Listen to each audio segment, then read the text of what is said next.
Your home lab surge was deliberately engineered to expose you to the nanotransmission field. How many? Victor asked.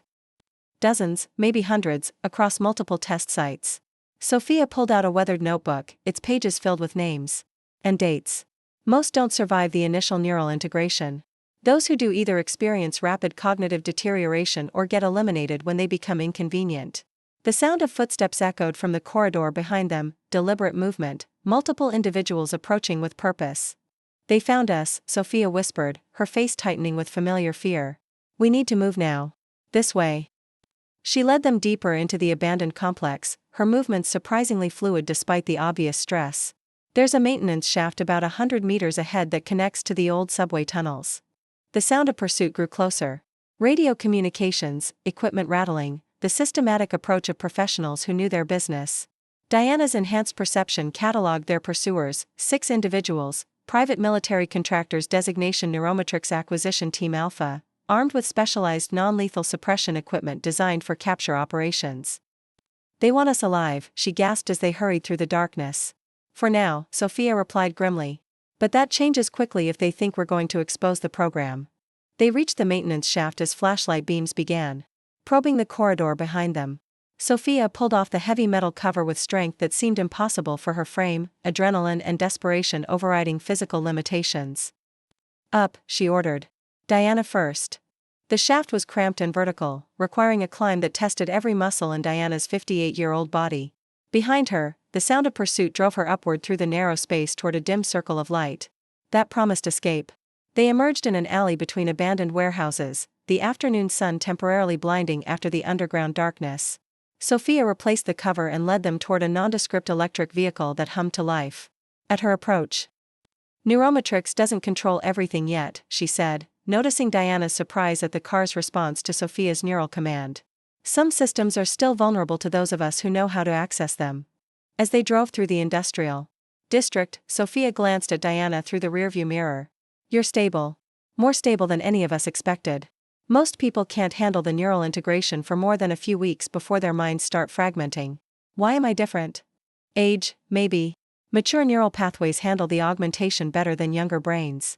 Or maybe you're just stronger than most. Her eyes met Diana's in the mirror. Either way, that makes you incredibly valuable to Neuromatrix and incredibly dangerous. Victor shifted in the passenger seat, his security training evident in how he continuously scanned their surroundings. What do they want with her? Perfect integration. A stable human-digital interface that can process and store information.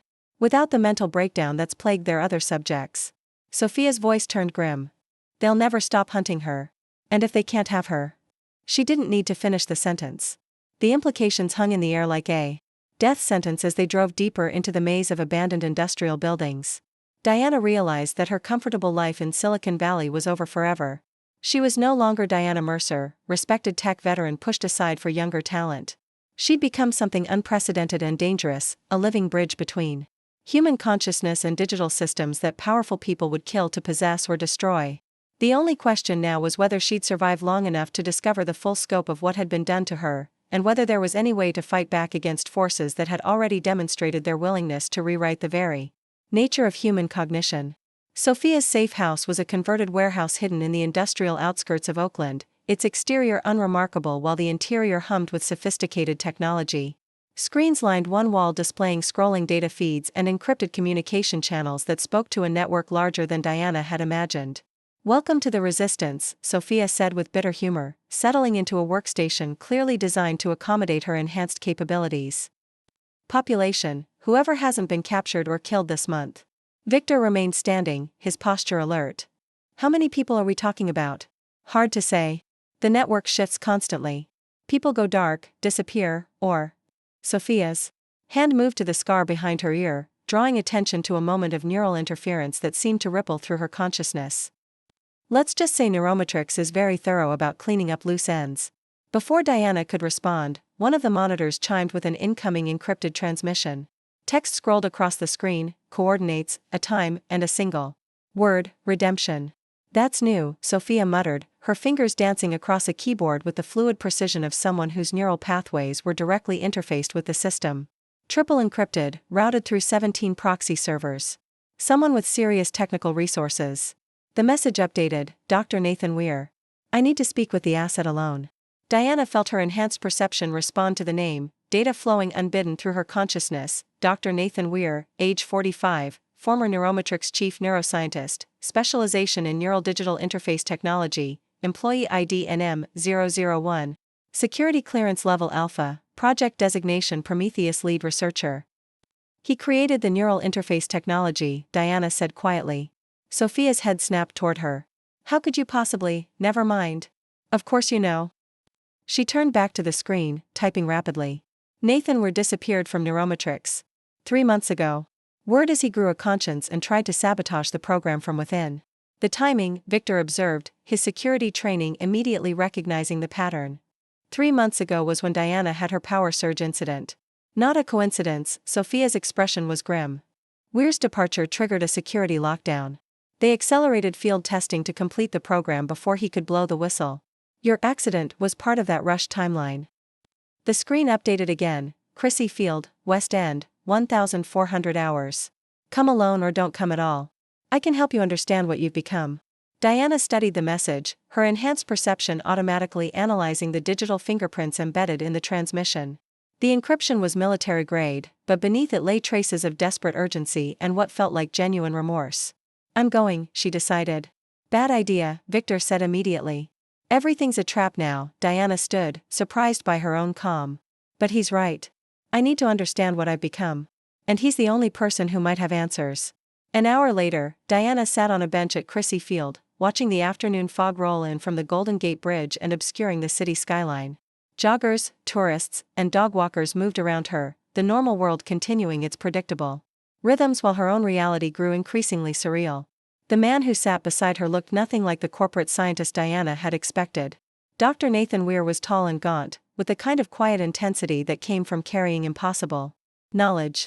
His clothes were deliberately unremarkable, but his eyes held the weight of someone haunted by their own creations. You're more stable than the models predicted, Nathan said without preamble, his voice barely above a whisper. The neural integration should have caused significant cognitive disruption by now. Disappointed? Diana asked. Relieved. Nathan's hands wrapped around his coffee cup as if seeking warmth. I designed the interface to be symbiotic rather than exploitative. Most of my colleagues thought that was naive idealism. Tell me what you did to me. Nathan glanced around the park, confirming they weren't being observed. Neural digital interface technology. Microscopic machines that integrate with your brain's neural pathways and create new connections for information processing. Think of it as building a bridge between your consciousness and the digital world. Why? The original goal was noble. Create human digital interfaces capable of processing and storing information in ways that traditional computer systems couldn't match. Perfect digital recall, instant data correlation, the ability to recognize patterns across vast information sets. Nathan's voice carried the weight of good intentions perverted. The national security applications were obvious. Diana felt the familiar buzzing in her head intensify, responding to Nathan's proximity. Information flowed unbidden, his personnel file, his research notes, the growing horror he'd experienced as the program evolved from theoretical research to unauthorized human experimentation. You tried to stop it, Diana said. Too late. By the time I realized what Wayland was really planning, they'd already begun field testing. Nathan's composure cracked slightly. You weren't the first, Diana. There were others. So many others who didn't survive the integration process. The missing people. The suicides. Neural rejection syndrome. When the brain can't handle the information flow, it starts shutting down non-essential functions. Motor control, emotional regulation, basic survival instincts. It was just the cost of development. The room fell silent as the implications sank in. Every person there had suffered, sacrificed pieces of themselves, not for some grand experiment but as disposable resources in the development of a technology intended for others. Bastards, someone whispered. It gets worse, Diana continued, her abilities drilling deeper into the data. Phase 2 begins next month. Mass exposure events in 5 major technology centers: Silicon Valley, Boston, Austin, Seattle, and Singapore. They're planning to enhance thousands of people simultaneously. Enhancement or elimination? Eliza asked grimly. Both. The stable subjects get recruited. The unstable ones. Diana's perception showed her disposal protocols, cleanup procedures, cover stories already prepared. They disappear. Sophia stood slowly, her determination overriding the neural interference that occasionally disrupted her movements. We have to stop them. How? Maya demanded. We're a bunch of broken experiments hiding in an abandoned office park. They have corporate resources, government backing, unlimited funding. We have something they don't, Diana said, her voice gaining strength. We have the truth. And we have abilities they never intended us to possess. She turned to face the room, seeing the mixture of hope and desperation in their faces. These people had been victims, test subjects, disposable resources in someone else's grand design. But they were also survivors, enhanced individuals with capabilities that Wayland and his people couldn't fully control or predict. They made us into weapons, she continued. Now we use those weapons against them. The abandoned campus fell quiet except for the hum of electronics and the distant sound of city traffic outside. The normal world continued its predictable routines, unaware that its future was being decided by a group of enhanced refugees in an abandoned building. Diana looked at Sophia, at Alex, at Maya and Eliza and all the others. They were damaged, unstable, dying by degrees. But they were also proof that human consciousness could adapt, survive, and fight back against those who sought to control it. Where do we start? She asked. Sophia's smile was sharp and predatory. With the one thing Wayland values more than anything else, his perfect success story. We're going to take you away from him permanently. And then we burn his entire operation to the ground. The Neuromatrix Technologies headquarters rose 27 floors into the San Francisco night sky, its glass and steel facade illuminated with subtle blue lighting that made it look more like a temple to innovation than a corporate office.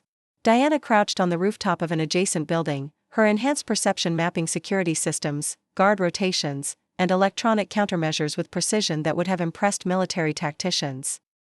15 minutes until the next security sweep, whispered Alex Kim through the encrypted comm system Sophia had rigged. Security feeds are on a loop. Elevators are locked down to the executive floor. And the emergency systems are ready for our signal. Below them, the network had split into 3 teams.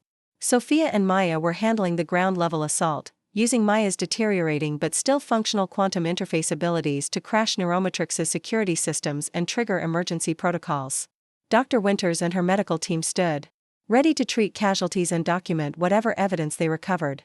Diana's team, herself, Alex, and 2 other enhanced individuals, had the most dangerous assignment: penetrate the executive floors and access Wayland's personal files before he could activate whatever contingency plans he'd prepared for this scenario. Remember, Nathan Weir's voice crackled through their earpieces, Wayland's office contains the master control system for all enhanced subjects. If he activates the termination protocols, everyone with neural interfaces dies. We get one chance at this. Diana felt her abilities reaching into the building's infrastructure, accessing security cameras, elevator controls, even the building's automated environmental systems. The enhancement technology that Wayland had forced upon her was about to become his undoing. Go, she whispered. They rappelled down the building's face with equipment Alex had somehow acquired through his underground connections. Diana's 58-year-old body protested every movement, but adrenaline and determination drove her through the impossible physical demands of their assault. The window they targeted shattered silently under Alex's electronic manipulation, the building's alarm systems mysteriously failing to register the breach. They slipped inside onto the 25th floor, finding themselves in a maze of executive offices and conference rooms that looked ordinary except for the subtle electronic shielding Diana could sense in the walls. This entire floor is a Faraday cage, she realized. They're trying to block external electronic signals. Won't matter, Alex replied, his hands dancing over a tablet that interfaced directly with his enhanced nervous system. I'm already inside their network. Wayland's office is on 27, private elevator, biometric locks, the works. They moved through the building like ghosts, Diana's data processing abilities clearing their path while Alex disabled security measures with an efficiency that bordered on supernatural. The other team members, Jennifer, a former military intelligence analyst whose enhancement allowed her to predict security response patterns, and Marco, whose neural interface gave him the ability to manipulate electronic locks, provided covering support as they ascended. Contact, Jennifer whispered as they reached the 26th floor. Security team, for personnel moving up from below. I've got them, Marco said, placing his palm against an electrical panel. The lights went out on the floors below them, followed by the sounds of confusion and shouted orders as Neuromatrix security forces found themselves operating in darkness. They reached Wayland's floor as alarms finally began sounding throughout the building. But instead of chaos, they found him waiting for them in his office, calm and prepared as if their assault had been anticipated rather than feared. "Ms. Mercer," Martin Wayland said, rising from behind a desk that looked more like a command station. "You're exactly as impressive as our projections suggested." The office was a testament to corporate power and technological sophistication. Wall-mounted screens displayed real-time data feeds from Neurometrix facilities worldwide, while a central console controlled what Diana's enhanced perception identified as a global network of enhanced subjects.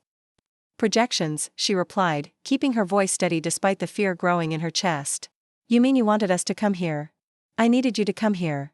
Wayland's smile was cold and calculated. "Your abilities have evolved beyond our most optimistic models, Diana.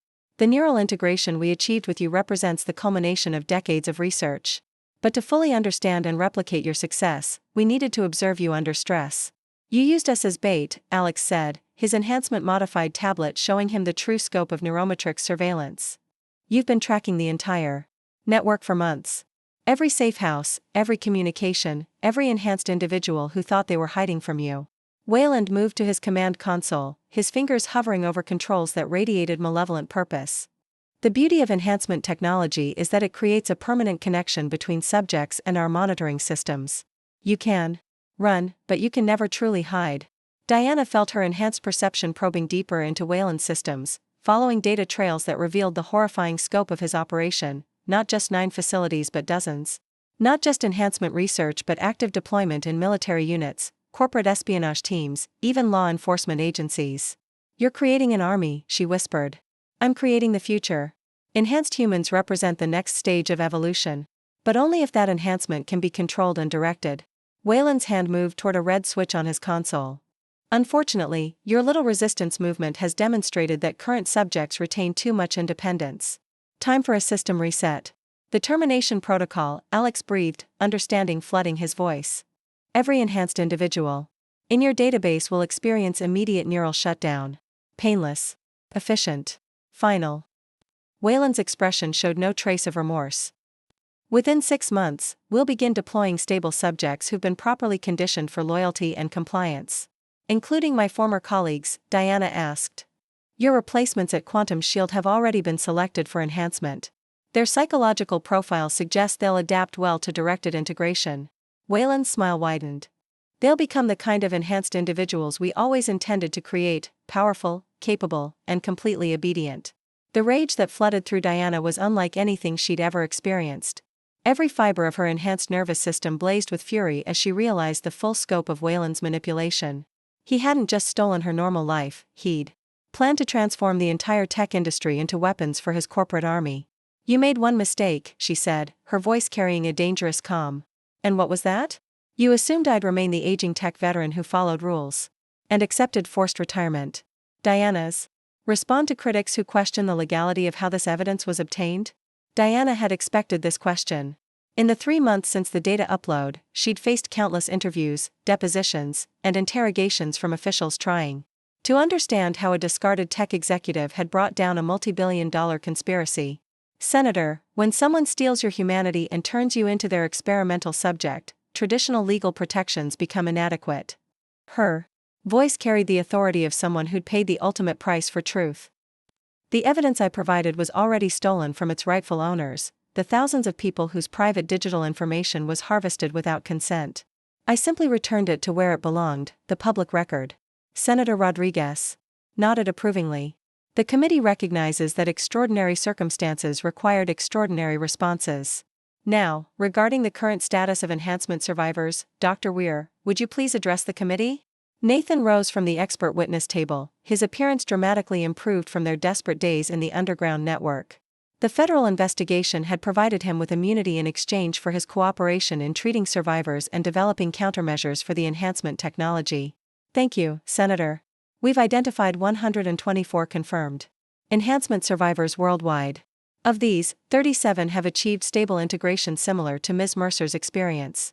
The remainder require ongoing medical support for neural degradation and psychological trauma." "And the prognosis for these individuals?"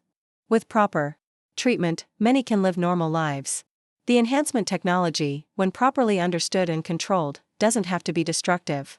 But the victims of Neurometrix's experiments will require lifelong medical support for conditions that should never have been inflicted upon them."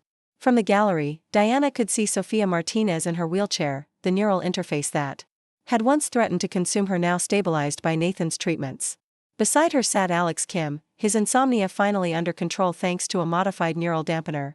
They were survivors, but they bore permanent scars from their time as unwilling test subjects.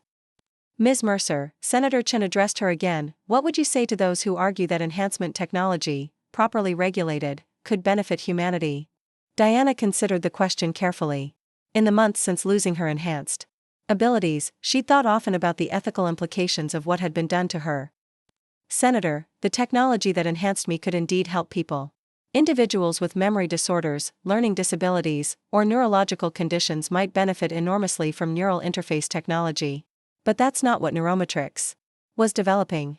She paused, letting the weight of her words settle over the chamber. They were creating weapons, human beings turned into tools for surveillance, espionage, and control. The difference between medical treatment and military exploitation is the difference between healing and harm. And your recommendation? For future regulation? Complete transparency, informed consent, independent oversight, and an absolute prohibition on using enhancement technology for surveillance or control of civilian populations. Diana's voice grew stronger with each point. Most importantly, any research must prioritize the well-being of the subjects over the interests of those funding the research. Up next, you've got 2 more standout stories right on your screen. If this one hit the mark, you won't want to pass these up. Just click and check them out. And don't forget to subscribe and turn on the notification bell, so you don't miss any upload from us. In Silicon Valley's cutthroat tech industry, a 58-year-old former engineering executive was about to face her corporate rivals at the annual Innovation Summit. What began as a routine industry panel discussion took a dramatic turn when they publicly dismissed her as irrelevant.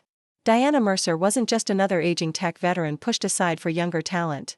For 30 years, she had pioneered revolutionary security systems as Chief Technology Officer at Quantum Shield, known for her brilliant innovations.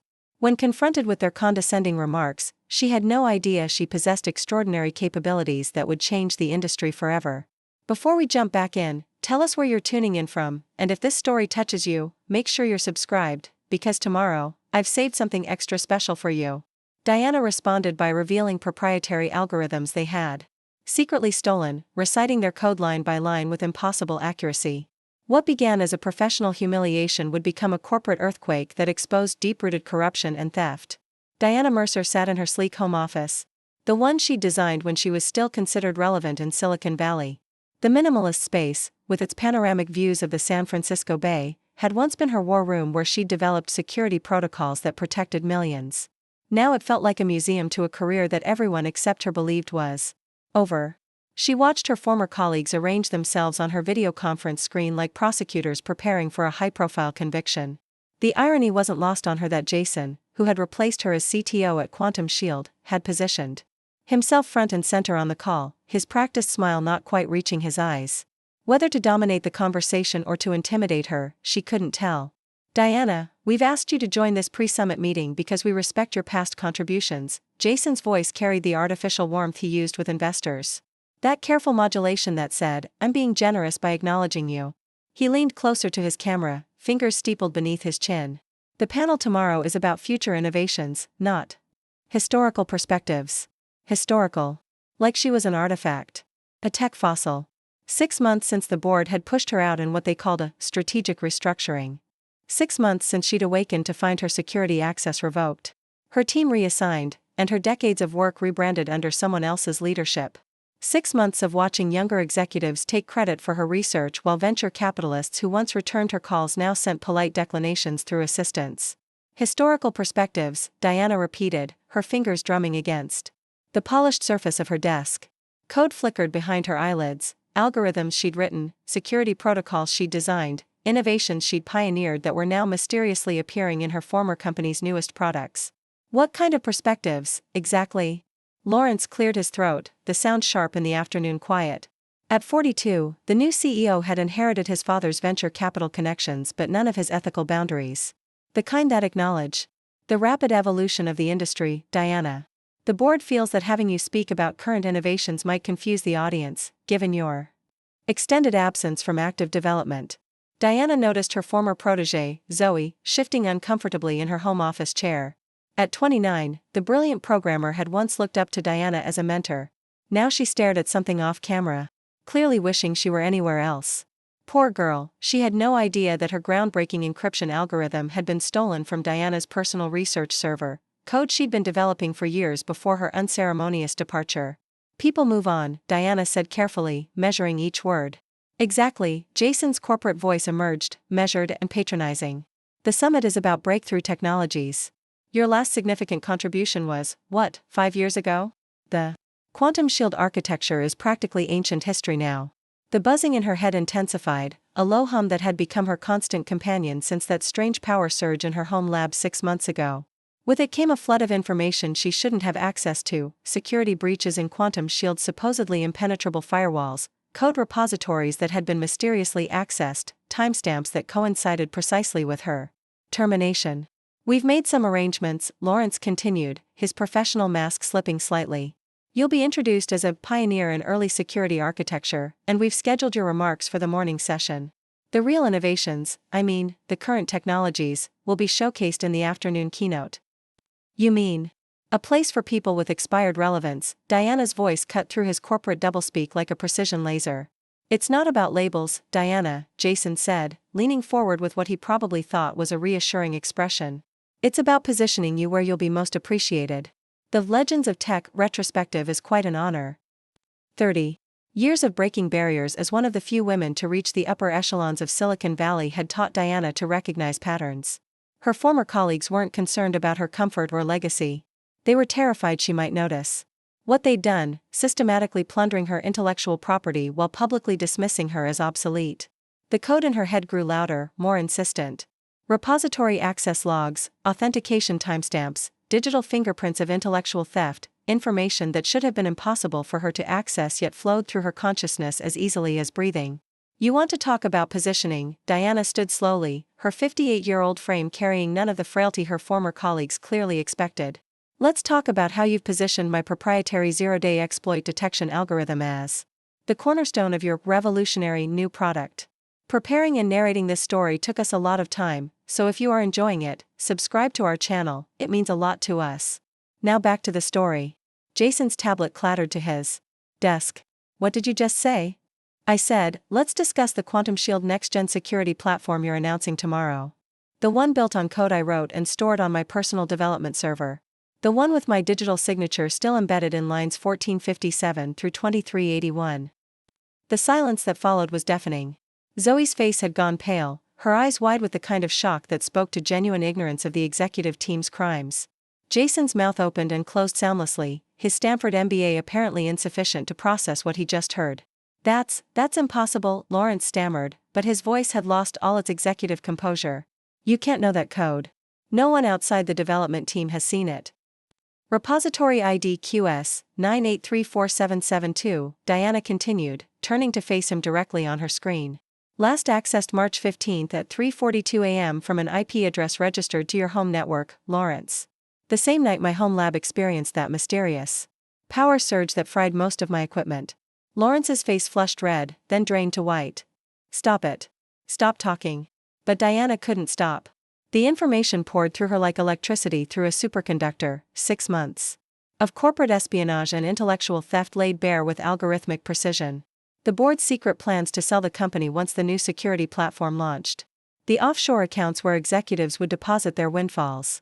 The systematic erasure of her contributions to make the company's intellectual property appear unencumbered by her claims. How? Zoe's voice was barely a whisper. How could you possibly know any of this? For the first time since the meeting began, Diana felt uncertain. How did she know? The power surge had left her with migraines and that persistent buzzing. But something else had happened that night. Something that had connected her consciousness directly to the digital networks she'd spent decades building. I don't know how, she admitted, her voice softer now. I just do. Jason was the first to recover, his corporate training kicking in as he recognized the threat her knowledge represented. If you're having some kind of paranoid episode about your former colleagues, paranoid? Diana's voice hardened. Would you like me to recite the exact login credentials you used to access my server? The specific files you copied? The emails you exchanged with the development team instructing them to reverse engineer my algorithms and remove any trace of my digital signature? This isn't possible, Lawrence whispered, but he was already reaching for his phone, probably to call the company's legal team. The video conference fell silent except for the soft hum of computers and the rapid breathing of people suddenly confronting a truth they'd thought safely buried. Diana looked at her former colleagues, her successful, acclaimed former colleagues, who'd planned to relegate her to a historical footnote while building their futures on her stolen innovations. I think, Diana said carefully, that this pre-summit alignment meeting is over. Zoe was the first to disconnect, her face a mixture of confusion and dawning horror as she processed what she'd just witnessed. Lawrence followed, muttering something about consulting with the board, his face still ashen with shock. Only Jason remained, his carefully cultivated executive calm finally cracking. Enhanced perception dove into Wayland's command system like a digital hurricane. But you didn't just enhance my data processing abilities. You enhanced my capacity for righteous anger. The building's electronic systems convulsed as Diana's abilities tore through every security protocol Wayland had established. Fire suppression systems activated randomly, elevators moved without commands, communication networks collapsed under the weight of her digital assault.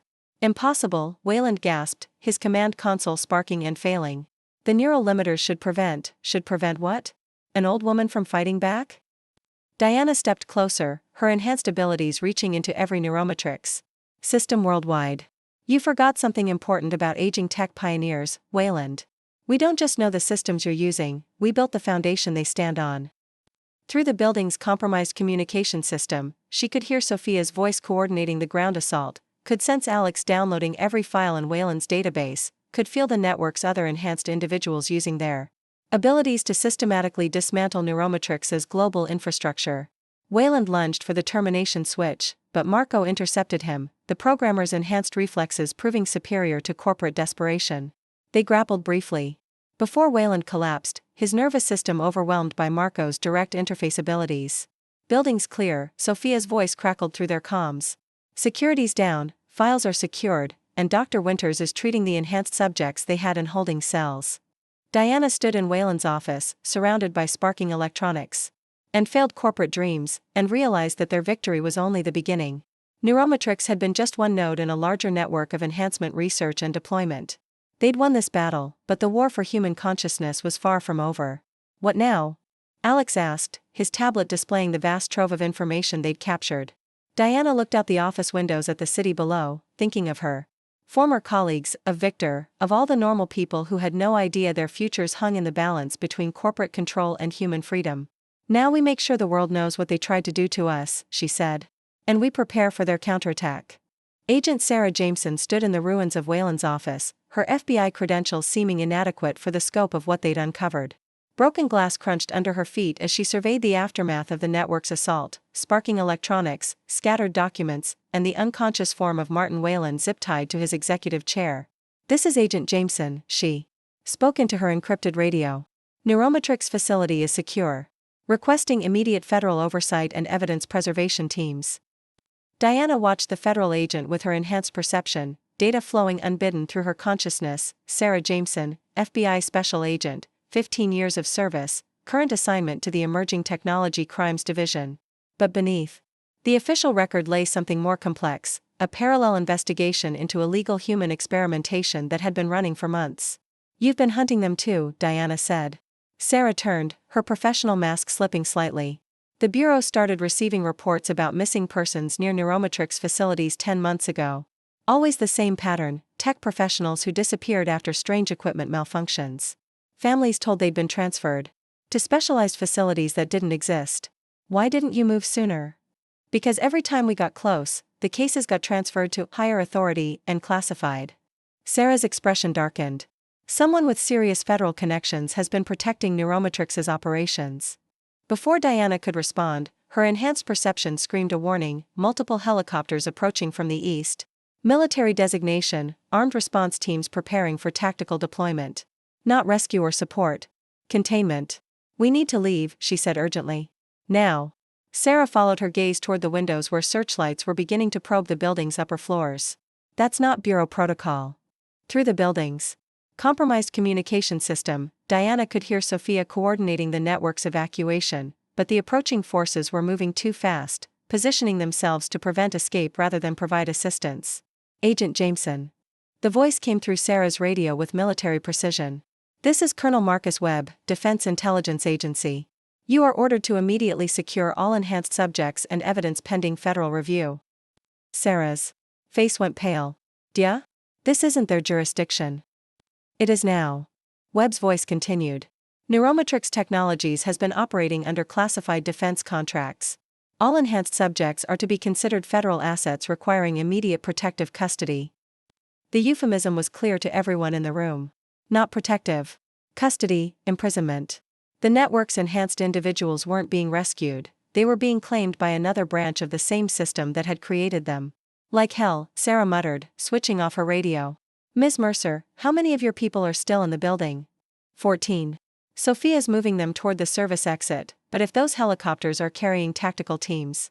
Diana's enhanced perception showed her the deployment pattern, the systematic coverage of all exit routes. They're not planning to negotiate. Sarah made a decision that would define the rest of her career. This way. Emergency stairwell, sublevel. There's a maintenance tunnel that connects to the old subway system. They moved quickly through the building, Sarah's federal access code still functional despite the chaos. Behind them, the sound of helicopters grew louder, followed by the distinct noise of fast roping operations as tactical teams deployed onto the roof. Why are you helping us? Diana asked as they descended toward the basement levels. Because I took an oath to protect and serve, not to enable illegal human experimentation. Sarah's voice was grim but determined. And because I've seen what happens to assets who get taken into protective custody. They disappear into black sites and never come out. The sublevel was a maze of mechanical systems and storage areas that connected to the city's underground infrastructure. They found Sophia and the remaining network members already there, having arrived through a different route. Most looked exhausted and scared, the stress of their enhanced abilities taking its toll on their deteriorating nervous systems. Federal grab team, Sophia reported tersely. DIA badges, military vehicles, the whole 9 yards. Someone up. The food chain wants us contained or eliminated, added Maya, her financial interface abilities having intercepted communications between the tactical teams. They're not talking about arrest or medical treatment. This is asset recovery. Nathan Weir emerged from the shadows, his medical bag slung over his shoulder and his face drawn with exhaustion. I've managed to extract partial files from Wayland's system before it crashed. The enhancement program isn't just Neuromatrix. It's a joint venture between multiple corporations and defense agencies. Wayland was middle management. How high does it go? Sarah asked. High enough that they can deploy military assets for cleanup operations, Nathan replied. We're not just fighting a corporate conspiracy anymore. We're fighting elements within the federal government itself. The implications settled over them like a suffocating blanket. The network had exposed Neuromatrix, captured Wayland, and secured evidence of illegal experimentation. But instead of vindication, they faced a new threat from the very institutions that should have been protecting them. My former colleagues, Diana said suddenly, her enhanced perception reaching out towards Silicon Valley. If the government is involved, they'll use Jason and the others as leverage.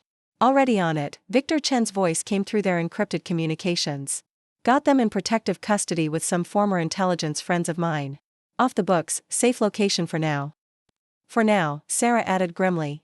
But if this goes federal, nowhere is really safe. Above them, the sound of tactical teams searching the building grew closer. The network had perhaps minutes before their hiding place was discovered, and then they'd face a choice between surrender and a running battle they couldn't win. There's one option, Nathan said quietly. The data transfer protocol I mentioned before. If we can upload everything Diana has learned to secure servers worldwide, the truth survives even if we don't. The process could kill her, Sophia protested. The process might save everyone else, Diana replied, understanding the weight of what Nathan was proposing. How long do we need? 20 minutes for the upload, another 10 for verification and distribution. Nathan was already setting up portable equipment.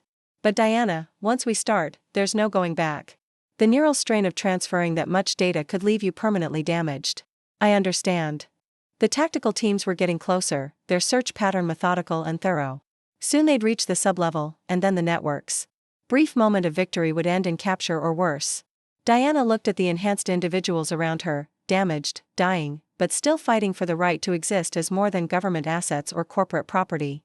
She thought of her former colleagues, of Victor, of all the normal people who had no idea their humanity was being auctioned off to the highest bidder.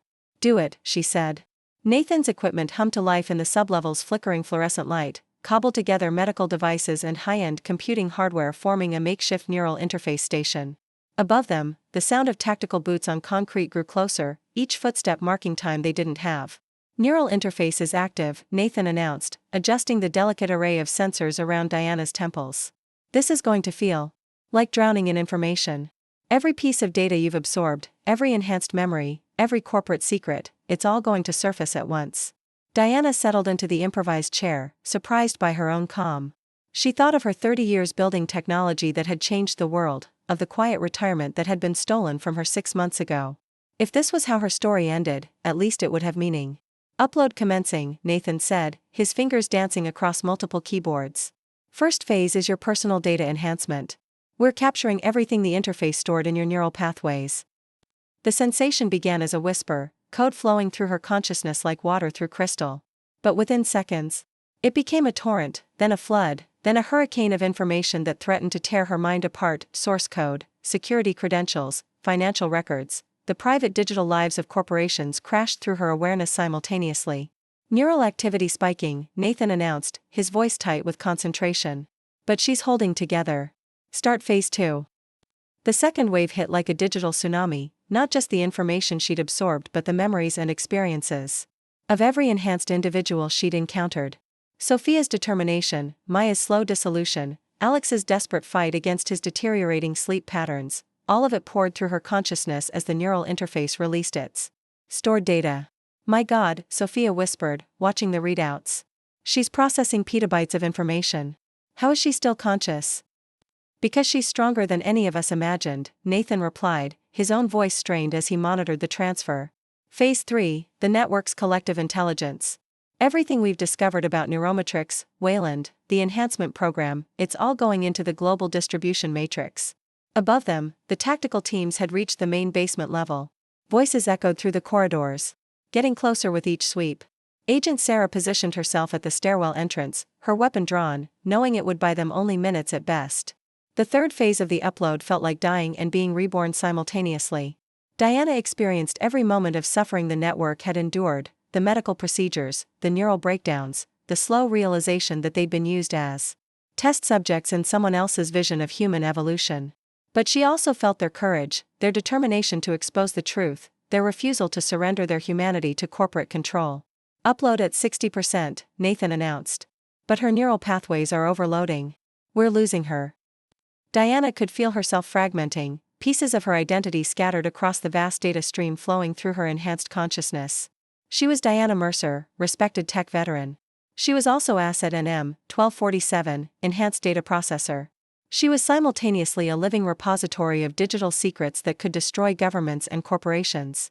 Stay with us, Diana, Sophia urged, her own deteriorating neural system responding sympathetically to Diana's distress. Don't let go. But letting go felt like the natural thing to do. The information flow was so vast, so overwhelming that maintaining her individual identity seemed insignificant by comparison. She could dissolve into the data stream, become pure information, exist as knowledge without the burden of human consciousness. Neural collapse imminent, Nathan warned. If we don't stabilize her soon, contact, Sarah's voice cut through the medical chatter. Tactical team on the stairs. 2 minutes, maybe less. The sounds of approaching combat, radio chatter, equipment rattling, orders being given with military precision, provided a harsh counterpoint to the gentle hum of Nathan's equipment. The network was about to be overrun, their brief rebellion ended by federal authority. Upload at 85%, Nathan announced. The core evidence is transmitted, but we need the final data burst to ensure global distribution. Through the neural interface, Diana felt the weight of every enhanced individual who'd suffered for Wayland's vision. But she also felt something else, the spark of human consciousness that refused to be catalogued, controlled, or commodified. That spark wasn't data to be processed, it was the irreducible core of what made them human. I'm not letting go, she whispered, her voice barely audible over the equipment noise. What? Nathan leaned closer. I said, I'm not letting go. Diana's voice grew stronger, fueled by a lifetime of quiet determination. This is my mind, my consciousness, my choice. And I choose to remain myself. The final phase of the upload crashed through her awareness like a breaking wave, carrying with it everything the network had discovered about the enhancement conspiracy, government contracts, corporate partnerships, planned expansions, victim lists. All of it flowed through secure channels to journalists, investigators, and activists worldwide. Upload complete, Nathan announced, his voice filled with amazement. 100% data transfer, full global distribution, and neural pathways. Stabilizing. Basement secure, Sarah called out, her weapon trained on the stairwell. But they'll breach this level in 60 seconds. Diana opened her eyes, when had she closed them, and found herself back in her own consciousness, diminished but intact. The constant hum of enhanced data processing was gone, replaced by the familiar quiet of her original mind. The neural interface had released its stored information, leaving her brain mostly restored to its natural state. How do you feel? Nathan asked. Like myself. Diana stood slowly, testing her balance. Tired. Probably damaged from the neural strain. But myself. The enhancement was gone, or mostly gone. She could still sense faint traces of the interface's influence, but the overwhelming data flow had ceased. I'm just a tech veteran again.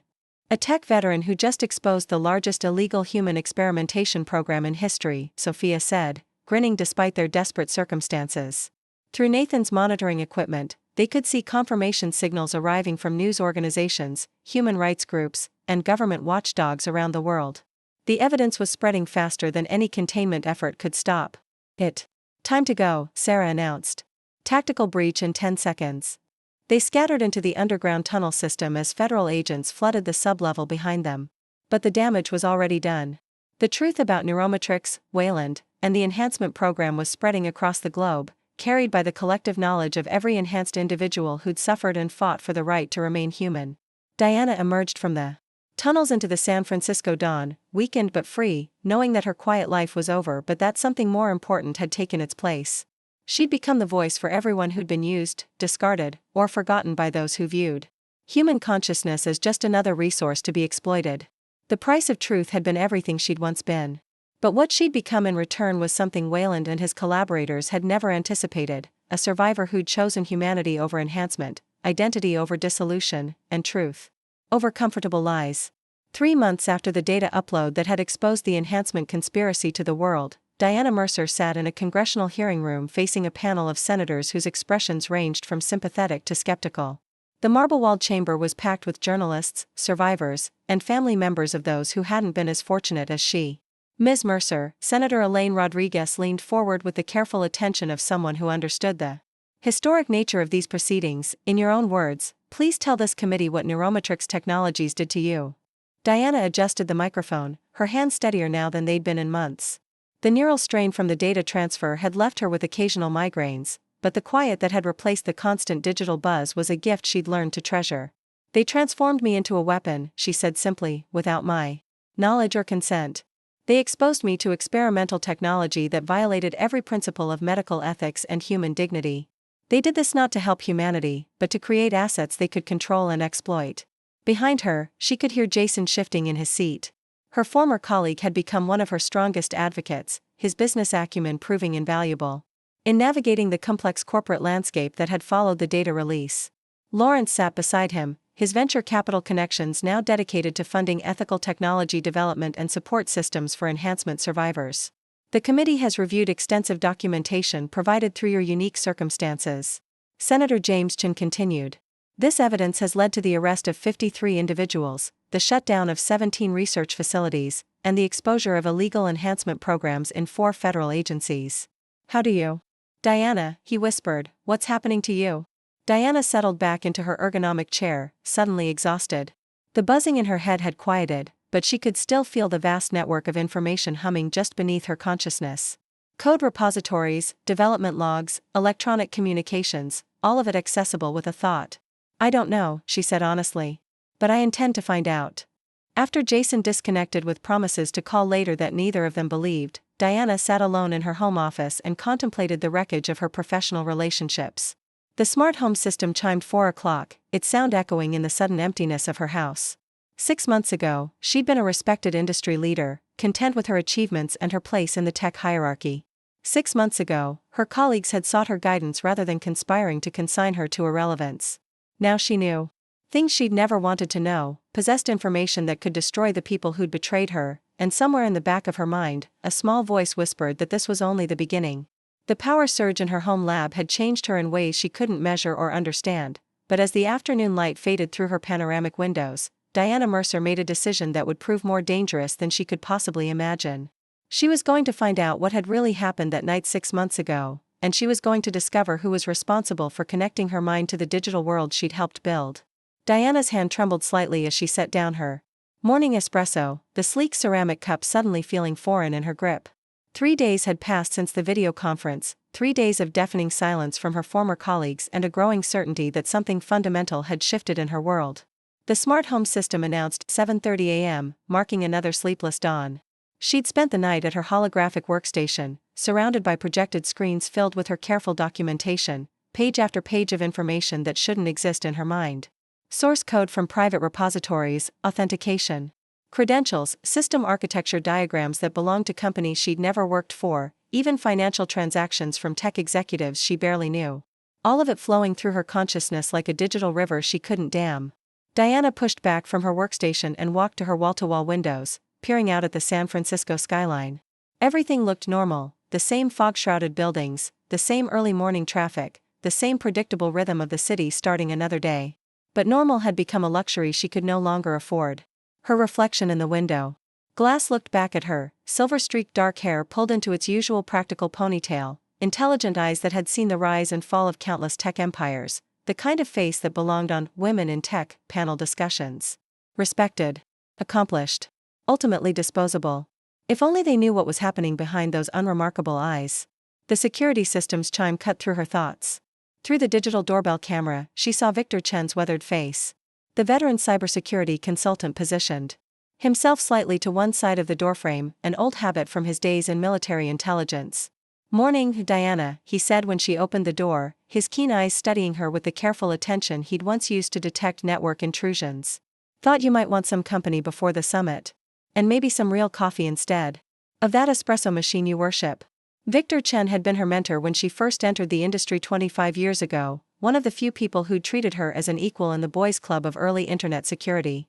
Their friendship had deepened over decades of industry evolution, built on mutual respect and shared battle scars from fighting the same digital wars. "I was hoping you'd stop by," she admitted, stepping aside to let him in. "I need to talk to someone who won't immediately suggest I need psychiatric evaluation or a digital detox retreat." Victor's eyebrows rose slightly as he followed her to the kitchen. "That bad?" "Worse." Diana poured him coffee from the French press he'd brought, her hands steadier now that she wasn't alone with her impossible thoughts.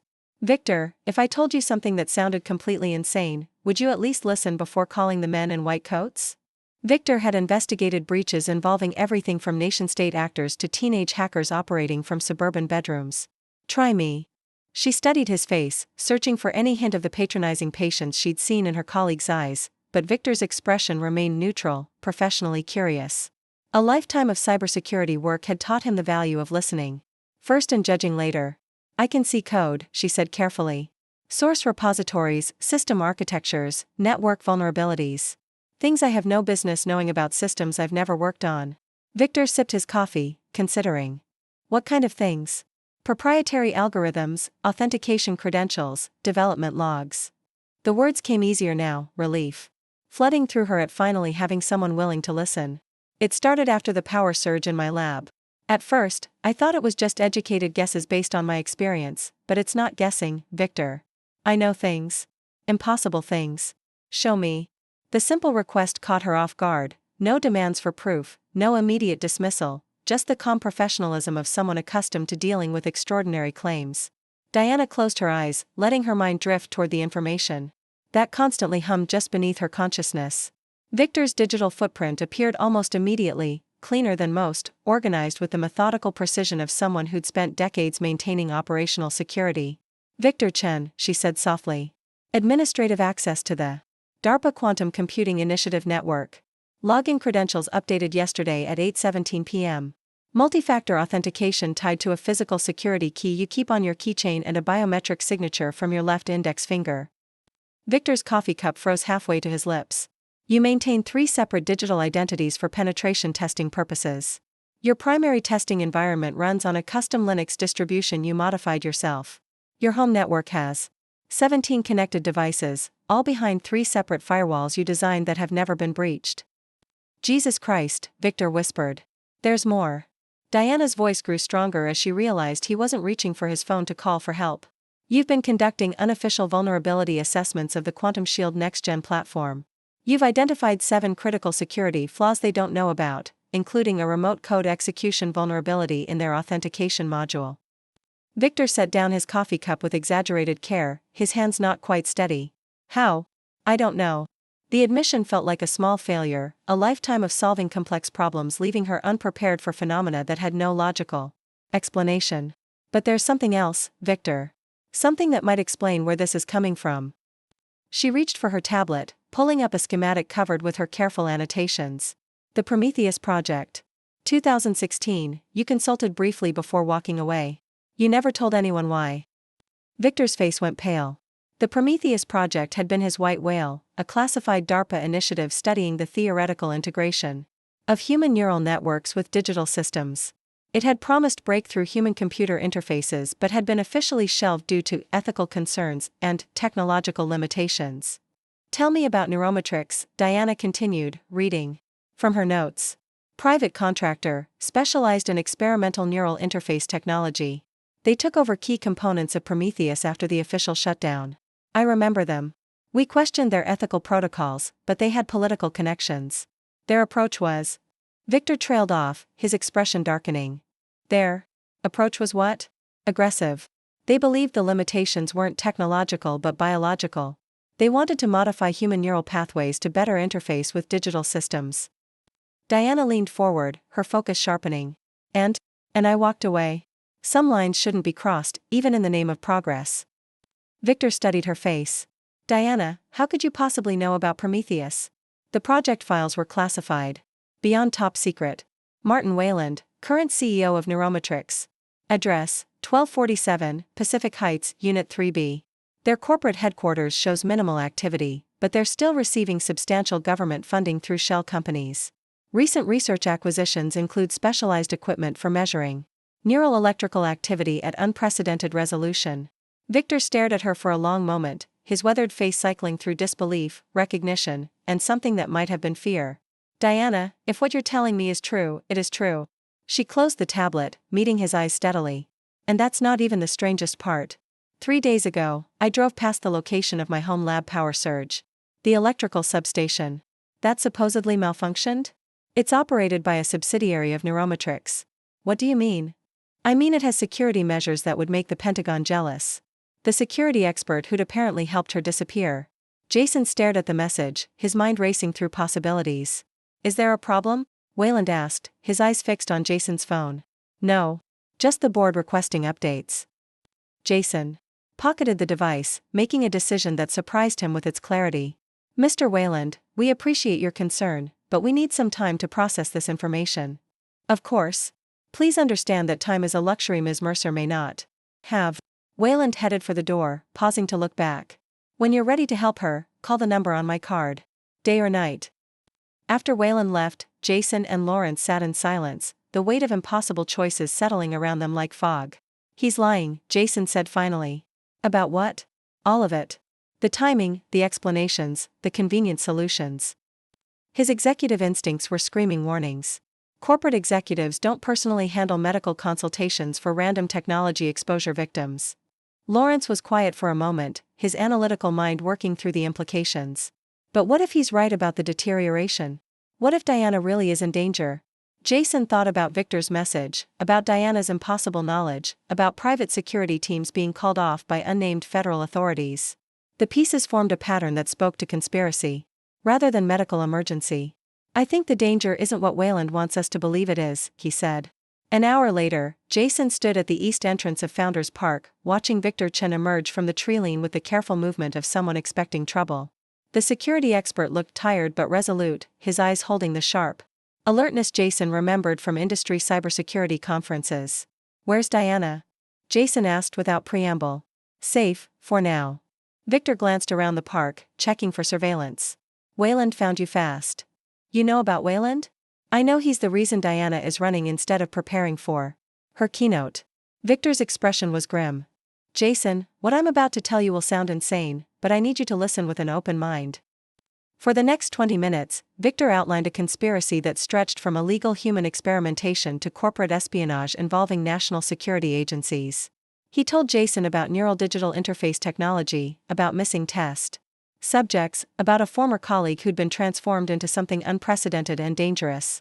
She's not sick, Victor concluded. She's been weaponized. And Wayland wants her back under his control. Jason's world tilted sideways as pieces clicked into place: the impossible knowledge, the private security stand-down, Wayland's too convenient explanations. Diana hadn't suffered a breakdown, she'd been the victim of an experiment that had exceeded its creator's expectations. Where is she now? He asked. Learning to fight back. Victor's voice carried a mixture of pride and concern. Diana isn't the same person you worked with before the incident, Jason. She's stronger, more dangerous, more determined. But she's also more vulnerable to people who want to use her abilities for their own purposes. What can I do? Stay away from Wayland. Don't give him any information about Diana's past work, her projects, anything he could use to track her or anticipate her next move. Victor handed him a secure phone. This is encrypted. She'll contact you when it's safe. As Jason pocketed the phone, he realized that his relationship with Diana had fundamentally changed. She was no longer the aging tech veteran they'd pushed aside for newer talent. She'd become something else entirely, a living weapon in a war he was only beginning to understand. The pre-summit meeting had been designed to silence her, to make her manageable and controllable. Instead, it had freed her to become something Wayland and his people hadn't anticipated: a brilliant technologist with nothing left to lose and abilities that could bring down their entire operation. Jason drove back to Quantum Shield headquarters through the quiet streets of Silicon Valley, knowing that his comfortable corporate existence was over. The only question now was whether they'd survive what came next, and whether Diana would remain recognizable as the visionary who'd built their company when the battle finally ended. The abandoned tech campus smelled of silicon dust and forgotten ambition. Diana followed Sophia through a maze of empty server rooms and vacant development spaces, each step taking her deeper into a world that existed in the shadows of the gleaming corporate headquarters visible across the bay. Her enhanced perception cataloged the space automatically: structural vulnerabilities, escape routes, the electromagnetic signatures of advanced communications equipment operating far beyond consumer specifications. Home sweet home, Sophia said, pulling aside a partition wall to reveal a hidden entrance. Welcome to the network. The space beyond was larger than Diana expected, carved from the campus's forgotten research wing and equipped with technology that spoke to serious funding and expertise. A dozen people occupied various workstations, their ages ranging from early 20s to retirement age, united by the haunted look of survivors who'd seen too much. Everyone, Sophia called out, meet our newest member, the asset. The response was immediate and unsettling. Every person in the room turned to stare at Diana with expressions ranging from curiosity to desperate hope. She realized with growing unease that word of her stability had spread through whatever secured communications connected these people. You're really stable? The question came from a young man in his 20s, his hands shaking slightly as he spoke. No fragmentation? No neural degradation? Define stable, Diana replied carefully. A woman in her 50s laughed bitterly from her position at a complex monitoring station. Stable means you can access enhanced data without screaming. Asset. Stable means you're not slowly losing pieces of yourself every time you interface with a digital system. That's Maya, Sophia explained quietly. Former quantum computing specialist. She can interface directly with secure systems, but the integration is killing her. Most days she can't remember where she was born. Diana studied Maya more closely, her enhanced perception revealing the tragic details of her condition: neural pathway degradation, progressive memory loss, motor function deterioration that would likely be terminal within months. She was dying slowly, consumed by the same technology that had enhanced Diana. How many are there? She asked. Here? About 20 on a good day. More when people aren't in hiding or... Sophia's voice trailed off. The network stretches across multiple cities. Hard to get exact numbers when people disappear regularly. A young man approached from the communications station, his movements precise despite obvious exhaustion. I'm Alex Kim, systems engineer. Before Neurometrics got to me, I worked at Google's quantum AI division. Now I can interface with any quantum computing system in existence, but I haven't slept properly in 10 months. The enhancement affects everyone differently, explained Dr. Eliza Winters, an older woman who'd been observing from a medical station. Some get data processing abilities like yours. Others develop interface capabilities. A few can manipulate electronic systems directly. But the common factor is neural instability. Except for me, Diana said. Exactly. Which makes you incredibly valuable. Eliza's expression was clinical but concerned. We've been trying to understand why some subjects achieve stable integration while others deteriorate.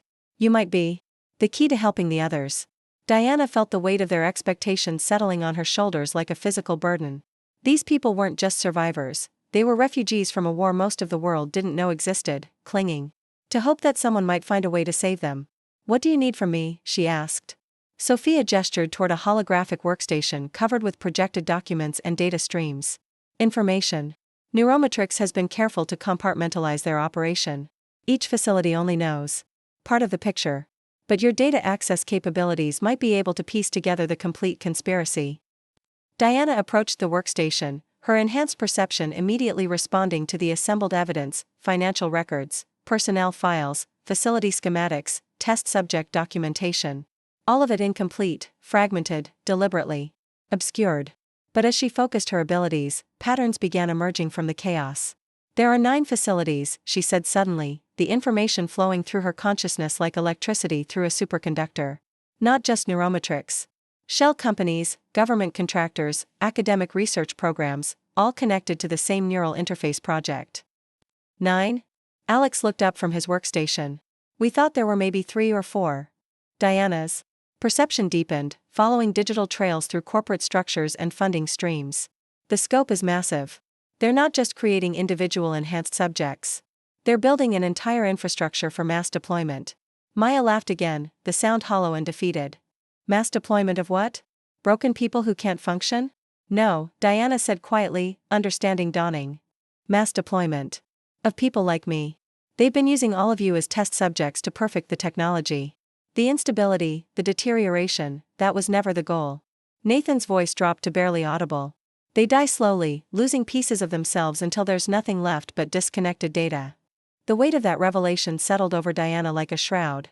She thought of Sophia's moments of neural interference, the way she seemed to be fighting a constant battle with her own enhanced consciousness. Why am I different? Age possibly. Mature neural pathways seem more adaptable to the enhancement. Or maybe your decades of working with complex systems prepared your brain to handle the integration. Or maybe you're just extraordinarily resilient. Nathan studied Diana's face intently. The interface nodes in your system are more advanced than the early versions.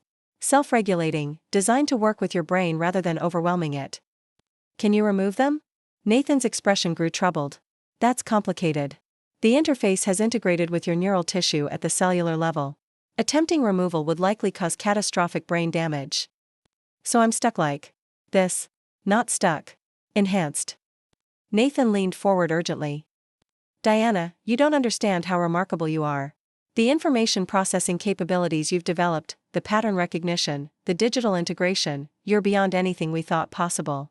I don't want to be remarkable. I want to be normal. Normal is what got us into this mess. Nathan's voice hardened with resolve. Wayland and his people are planning to expand the program globally. Military applications, corporate espionage, mass surveillance. They want to create an army of enhanced assets under their control. Diana felt her enhanced perception respond. To Nathan's mention of Wayland, data cascading through her consciousness, Martin Wayland, Neurometrics CEO, former intelligence community contractor, current project oversight for Operation Prometheus. A man who viewed human consciousness as just another resource to be exploited. What do you want from me? Diana asked. Help me expose them. Your abilities make you uniquely capable of accessing the evidence we need to bring down the entire program. Nathan pulled a small device from his pocket, a modified neural dampener with additional hardware.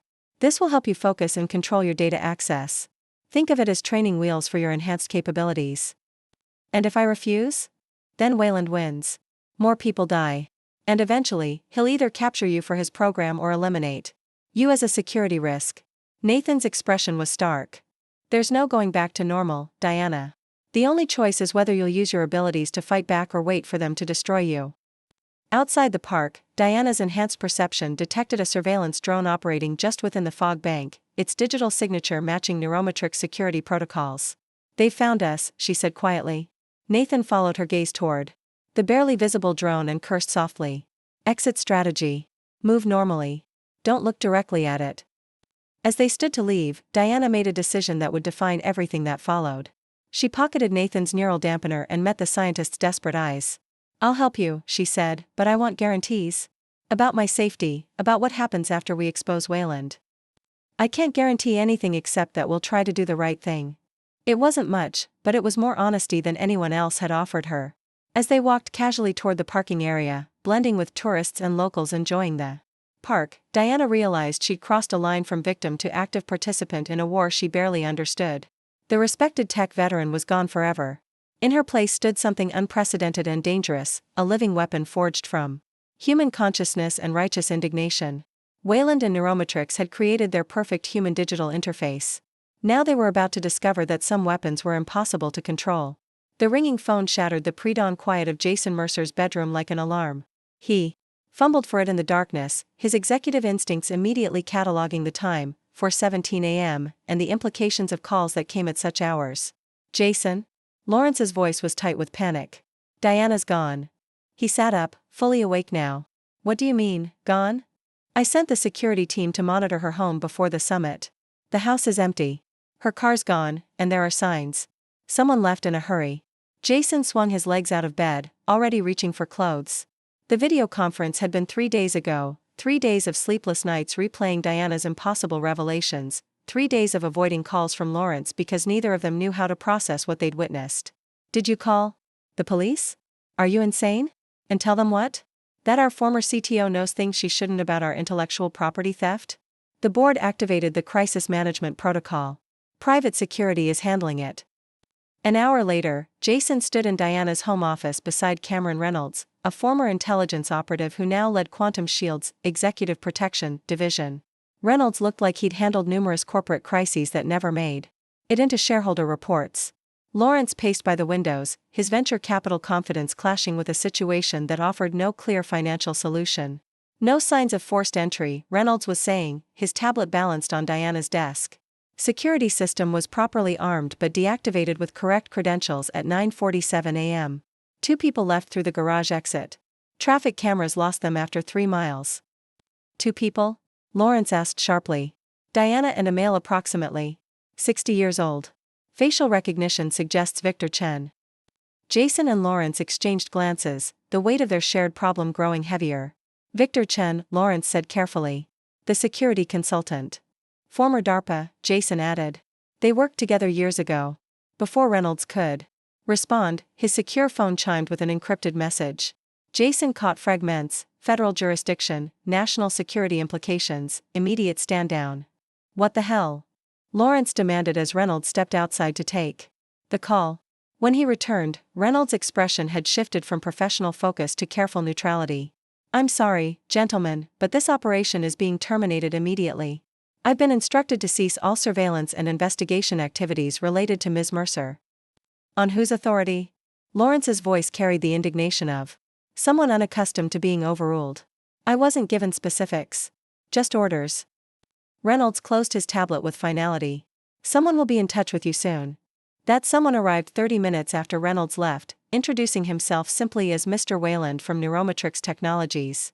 He was everything Jason distrusted in fellow executives: too polished, too confident, too ready with explanations that sounded reasonable but felt manufactured. "I understand you're concerned about your former colleague," Wayland said, settling into Diana's ergonomic chair with practiced ease. "I want you to know that we're here to help." "We?" Lawrence asked. "Who exactly is we?" Neuromatrix provides specialized consulting services for individuals experiencing unusual technological integration symptoms. Wayland's smile was warm and professionally sympathetic.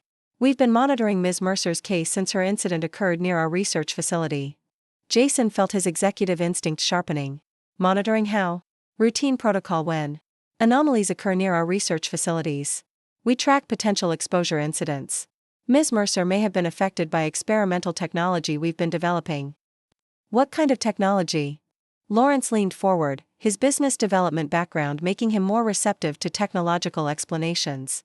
"Digital neural interface systems. The kind that could explain her sudden ability to access information she shouldn't normally possess." Wayland's tone remained calm, reasonable, the voice of someone offering solutions rather than creating problems. "The good news is that we can help her. Our medical team specializes in treating interface-related symptoms." "You're saying she really can see digital information?" Jason asked. I'm saying she's been affected by technology that's given her access to information systems in ways we're still trying to understand. Wayland stood, producing a business card with elegant lettering. The important thing is getting her the help she needs before her condition deteriorates further. Deteriorates? Lawrence's voice sharpened. Interface-related symptoms often progress rapidly if left untreated. Cognitive instability, perceptual distortions, eventual neural breakdown. Wayland's expression grew grave. We've seen it before. The longer she goes without treatment, the more dangerous she becomes to herself and others. The implication hung in the air like a threat disguised as concern. Jason found himself wondering how Wayland knew so much about Diana's condition and why a corporate executive was personally involved in what should have been a medical consultation. Where is she? Lawrence asked. We believe she's been contacted by individuals who oppose our research. People who would rather see her suffer than accept treatment. Wayland's voice hardened slightly. They've convinced her that we're the enemy when we're actually her only hope for recovery. Before Jason could respond, his phone buzzed with a text from an unknown number. Don't trust Wayland. Meet me at Founders Park East entrance, 1 hour. Come alone. Victor Chen. Victor Chen. Diana's mentor. Armed guards, electromagnetic shielding, surveillance systems that tracked my car through 3 traffic lights. That's not normal for a power distribution facility. Victor was quiet for a long moment, his coffee growing cold as he processed what she'd told him. When he finally spoke, his voice carried the weight of decades spent investigating digital threats that seemed impossible until they weren't. Diana, I need to ask you something, and I want you to think carefully before you answer. Since this began, have you noticed anyone watching you? Unusual network activity around your home? Vehicles that appear too often in your neighborhood? The question sent a chill down her spine. Why would you ask that? Because if someone gave you these abilities deliberately or accidentally, they're not going to want you walking around with them. His expression was grim. Information like what you're describing, it's worth killing for. And people have been killed for a lot less. As if summoned by his words, Diana felt a familiar tickle at the edge of her enhanced perception. New data, fresh and urgent, a secure communications network operating nearby, encrypted transmissions about surveillance protocols, digital signatures that matched what she'd seen at the electrical substation. Victor, she said quietly, I think we're being watched right now. The old security expert's instincts kicked in immediately. Without changing his posture or expression, he asked, where? Encrypted wireless network, 3 distinct nodes within 100 meters. Military-grade security protocols. They're actively monitoring all digital communications in and out of this building. Victor nodded slowly, his expression shifting into the calm alertness she remembered from their crisis response drills. We need to get you somewhere safe while we figure out what's happening to you. Somewhere with no digital footprint. Where? My cabin. It's off-grid, no internet connection. No cell service. Faraday shielding in the walls. He paused, studying her face. Diana, are you prepared for the possibility that your power surge wasn't an accident? The question hung in the air between them like a loaded weapon. Outside, San Francisco continued its peaceful morning routine, oblivious to the fact that one of its most brilliant tech minds had become something unprecedented and dangerous. Diana thought about her former colleagues' dismissal, their patronizing attempts to relegate her to irrelevance. She thought about the impossible flood of information that had transformed her from a discarded executive into a living digital intelligence. And she thought about the encrypted surveillance network currently monitoring her home, proof that her new abilities had already attracted the attention of people who preferred their secrets to remain hidden. Yes, she said finally. I think I'm prepared for that possibility. But as they prepared to leave through her private garage, using a carefully planned route to evade digital surveillance, Diana realized that preparation and reality were very different things. The world she'd known for 30 years was crumbling around her, replaced by something far more dangerous and uncertain. The only question now was whether she'd live long enough to understand what she'd become. Victor's cabin door closed with the soft click of a man accustomed to operational security. They'd driven for 3 hours, switching vehicles twice and using a route that avoided surveillance cameras and digital toll booths. Diana's knees protested the unfamiliar hike up the forest path, but adrenaline kept her moving. Secured location, Victor murmured, guiding her inside his rustic retreat.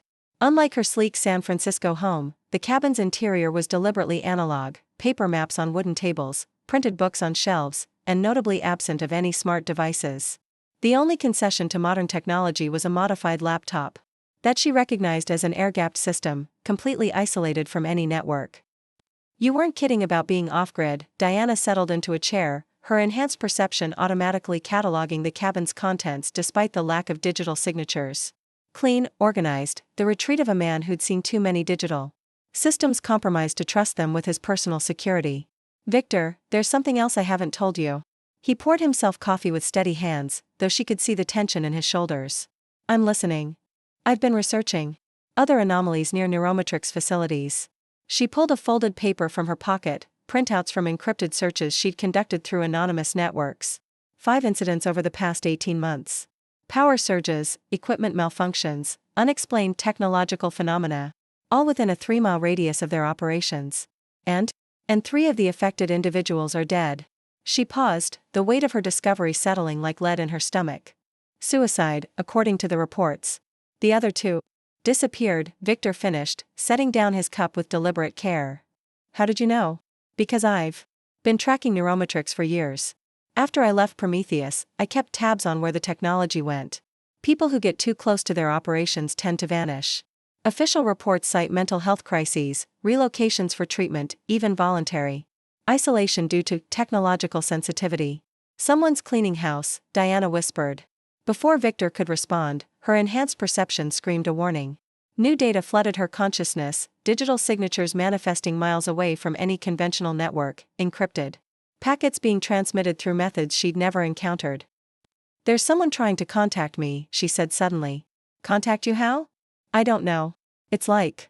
She struggled to find words for an experience that had no precedent, like someone's broadcasting on the same frequency as my abilities.